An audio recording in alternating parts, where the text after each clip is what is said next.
This is the Illuminati broadcast station, the finest in the nation. You may wonder how we get young people to fight in wars. Kings and queens have always had this problem of convincing young people to give up their lives in warfare. We have solved this problem, and now we have a never-ending supply of young people willing to die for any cause we see fit. There are several things we did. First of all, we got control of the media so that the only information anybody gets is emanating from us. We direct all information, and nothing gets published, and I mean nothing, that hasn't passed through our hands first. People trust what they read in the newspapers, and if they didn't hear about it on the news or read it in the newspapers, then it didn't happen. That's just the way people think. We know this, and we use it to our advantage. We paint the enemy as subhuman, and we have public relations people writing news articles all the time to create animosity for the enemy, and we do this on both sides of the conflict. When you control the press, it's easy, and that makes young people enlist. We don't need a draft. We do it all with the media. We tell those who fight in wars that they're fighting for their country. We allow both men and women to die in warfare, and we put a flag on their coffin.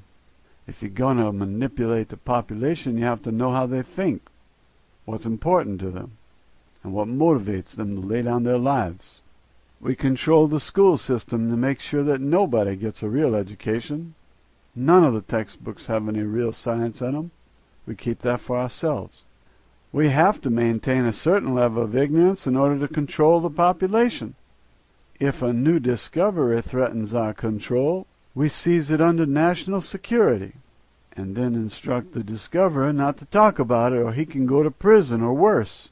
We're not opposed to murdering anybody.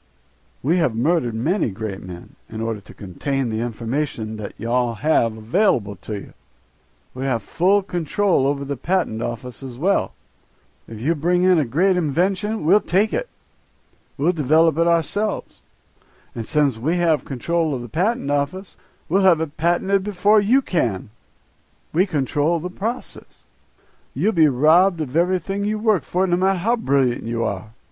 You come up with a device that floats a vehicle in the air, takes you anywhere you want to go absolutely free, and that device will never be made public, not as long as we're in control. If somebody invents a device that gives people free energy, such as a battery that never needs to be recharged, this could render our control over oil worthless, and so we eliminate that inventor. He will have a heart attack and nobody will ever know we did it. We have a device that induces heart attacks in healthy people by interrupting the signal from the cerebellum in the brain to the heart. This stops the heart from beating. It's called a venous shooter.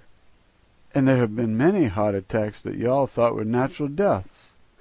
We don't rely on this exclusively because we have many others available to us, and very few of y'all are able to figure it out. Most inventors die before they are famous, so most of y'all don't even recognize the name.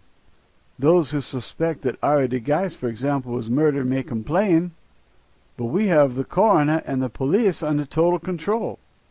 They want to keep their job, so they don't make waves, if you know what I mean.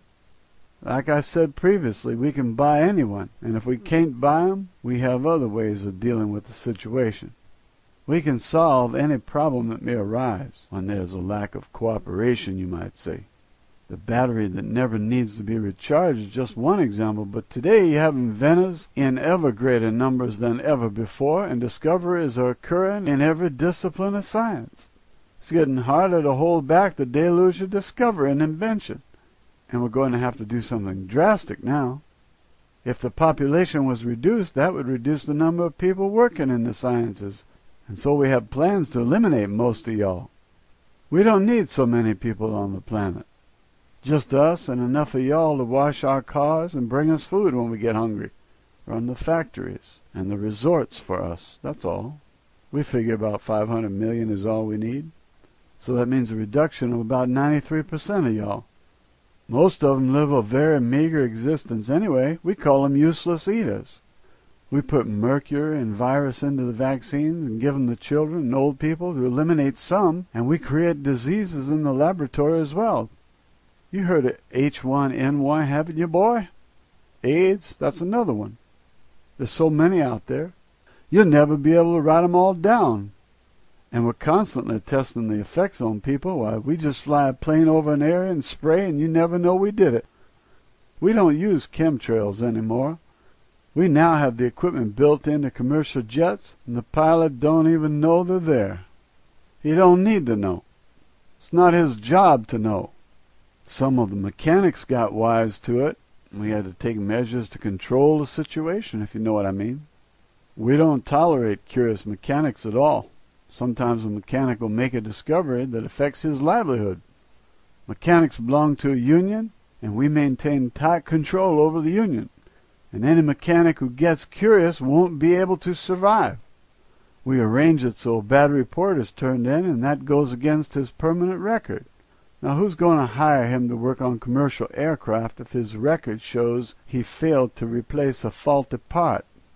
This is a safety violation. It stays on his permanent record, even if it isn't true. His union is fully cooperative. They're more cooperative than a bank robbery hostage with a gun to her head. If the union heads don't play ball with us, we'll have them replaced or eliminated. We just arrange it so it looks like a natural death, that's all. Most union bosses are old anyway. Nobody questions a natural death. We have ways to control everyone, you see. There's nowhere that a mechanic or union boss can go to find a job because we control the entire industry worldwide. The only way to remain employed is to play ball, cooperate. We have everything under control, and we don't fear y'all finding out, because if you know how omnipotent we are, you're more likely to give up the fight and go along to get along. We're going to talk more about this later on.